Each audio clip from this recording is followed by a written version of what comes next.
So, what was the first reaction when you saw your admit email? I got really happy. So I applied to two of the colleges and Trent University, but I always wanted to go in a university. Okay. So I took colleges as a backup option for me. So if I don't get selection in a university, because in Canada it's quite difficult. So that was the backup option, but I got the admit from the colleges first. So I was still hoping that I will get it, and I got it in the month of March, I believe. Okay. So, which other colleges did you apply to? As you told, two colleges. Yeah, I applied actually three. I applied to Lambton, Georgian, and Humber. In Humber, we got a little late because of my documentation, so we didn't get the admit there, and we got the admit in Lambton and Georgian. So, when did you know that you have to look for education abroad? So I think that when I was in third year of my degree, so I made up my mind that I have to go abroad.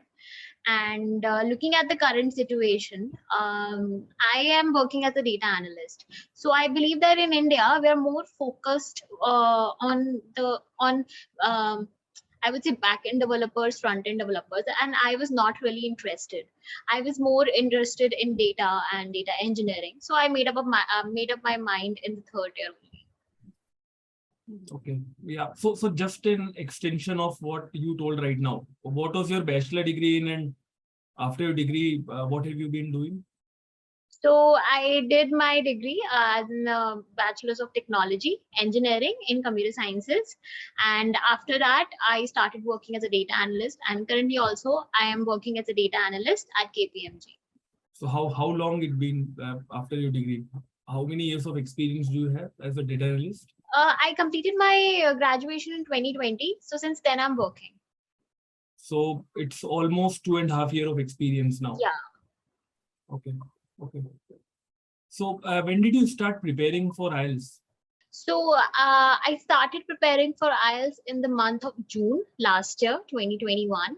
And I took help from Jamboree classes. So I did a 1 month course in which I had 4 to 6 classes. So it gave me the hunch of how I need to prepare for IELTS. But they just, the teacher, she discussed that how to approach. So there are certain tricks and tips in IELTS while you are writing and while you're giving the speaking section. So she told that, and after that, I prepared for a month. They gave me a handbook and some of the soft copies too. So I was prepared with those soft copies. I scored 7 overall bands in IELTS, in which my breakup is 8 in listening and 7.5 in speaking, 6 in writing, and 6.5 in reading. Okay, so more than sufficient score to apply to Canada, right? Yeah. So and how many mocks you gave before like your final exam? So there was a set of 15. So I gave all of them. And yeah, and obviously I'll say that the tutor, she helped me a lot when I used to write all of those mock tests. I used to click the snippets and then send it to her, and she used to check it and just tell me that in what all areas am I lagging. So just to summarize, or if I say the crux of what you told is not only the concepts are important, but the practice. Plus, Yes. After doing the practice, you need to make sure that the mistakes which you are doing, you do not repeat again, right? So Yes. it is more about analysis of each and every mock, and then try not to repeat those mistakes and try to achieve like more score after that, right? Yes, definitely.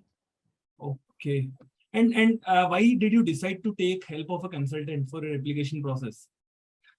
Because I believe that there is a lot of information that is present over internet, but I would say that more of the things are opinion based, and you don't get a direction while you're applying for studies in abroad. You need a direction. There are so many things involved. There's not just that I just need to file an application to a college and then everything is done. So there are so many steps involved. And also my brother is in US, so he took all of these services from Jamboree only. So he recommended me that to be on a very safer side. And we're not, I mean, at this point of time, I can't test to the different consultancies. So he said that you can go to Jamboree only. So yeah, I think my experience is overall good.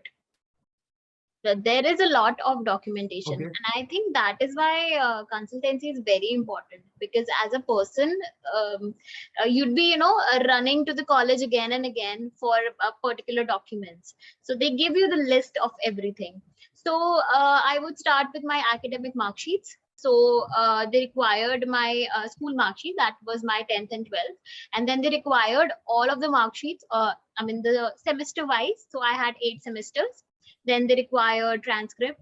And there's one change with my counselors told me, that now they also seek for the backlog certificate. So it's nothing but just a certificate which says that how many backlogs you have, or if you don't have, so they just type that you don't have any backlog.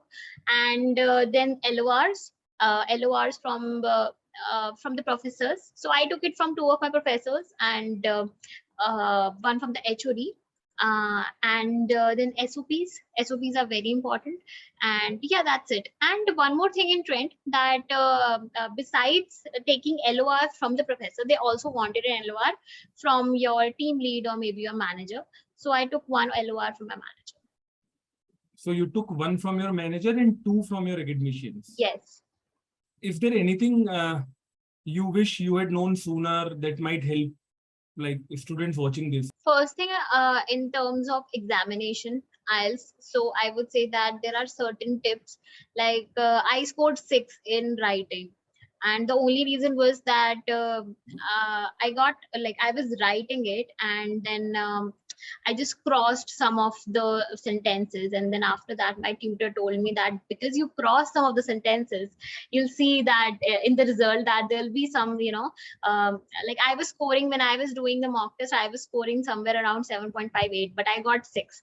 So that is something I would say, that always write with a pencil first. I know at that point of time, your brain doesn't work. But I would suggest that always make a habit to write it with a pencil. And the second thing I would say, which is very important, that there are so many applicants who want to go to Canada. So apply as soon as possible. So this is what this mistake I did, that my university was it takes around 2.5 hours to travel there, and at that point of time the protest was going on in Haryana, and I was unable to get my documents. So I would say that the moment you are graduating from the college, after a month or 2 months, just take every document from your university, and then go for the applications. Because a certain time it just happens that all of a sudden one requirement pops up, and then you need to travel again, you need to go there. And I would say that in certain times this thing also happens, that university doesn't have all of those things handy. So it requires like 1 week or maybe 10 days of period for them also. So I think that before applying, you should have all of the documents ready. And why you chose Canada? Like, there are other options also abroad. Why specifically you targeted Canada, and that for data science? Because data science I can understand, because your work experience in data science and you want to be in that field only. But any specific reason why Canada? I had 2 options in my hand. So I had US and then Canada. So US, I would say that firstly, the PR is very difficult in US. So my brother is residing there, and he always talks about that it's very difficult to get the PR in US. First thing is this. Second is that I will be going, like I'm heading towards an education loan. In US, it's not allowed to have a part-time job, and you wouldn't be able to fill up your expenses. And definitely it'll count, like when I will be graduating, I will be taking another 3 years to, fill up my education loan, and it would be a very tedious process for me. So that is why I chose Canada, that at least I can fill up for my living expenses. Yeah, that's it. And I think USA universities are more costlier than Canadian universities. That is Very also costly, one reason, very right? costly. Yeah, in USA, it would cost around 45 lakhs. It costed, like I'm telling you the record of 4 years back. So Hmm. it costed us, when my brother went, it costed us around 48, 45. Been there since like 3.5 years. He's been working there. So he did in computer sciences, and computer sciences is a little costly. But yeah, definitely, if you compare it with Canada, it is. Thank you for taking out time from your schedule to speak with us. Thank you. And I would say thank you to Jamboree for guiding me throughout the process.